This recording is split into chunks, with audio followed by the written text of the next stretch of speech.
Welcome to Luca and Miguel. Enjoy the video. In this video, I will show how to make vanilla pudding. First, let's gather our simple ingredients. You'll need 2 cups of milk, 1/3 cup of granulated sugar, 2 tablespoons of cornstarch, and 1 teaspoon of pure vanilla extract. Having your tools ready, like a medium saucepan and a whisk, will make the process smooth and enjoyable. Precision in measuring these few items is key to achieving that perfect, velvety texture and delightful vanilla flavor we all love. Now, let's start by combining our dry ingredients.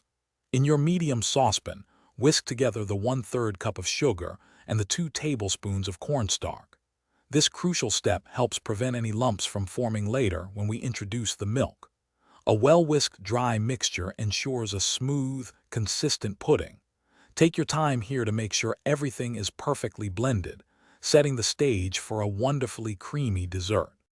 Next, gradually whisk in the 2 cups of milk into your dry mixture until it's completely smooth. Place the saucepan over medium heat and stir continuously. This constant stirring is vital to prevent scorching and ensure even thickening. Once it reaches a gentle boil, continue stirring for about 1 minute until it's nice and thick.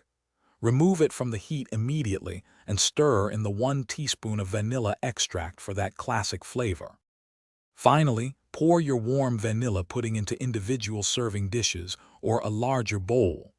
To prevent a skin from forming on top, press a piece of plastic wrap directly onto the surface of the pudding. Now, transfer your pudding to the refrigerator and let it chill for at least 2 hours, or until it's perfectly set and cold. Serve this delightful dessert chilled, perhaps with a dollop of whipped cream or some fresh berries for an extra touch of elegance. Enjoy your homemade treat. Thanks for watching and please subscribe. It's the best investment you'll ever make.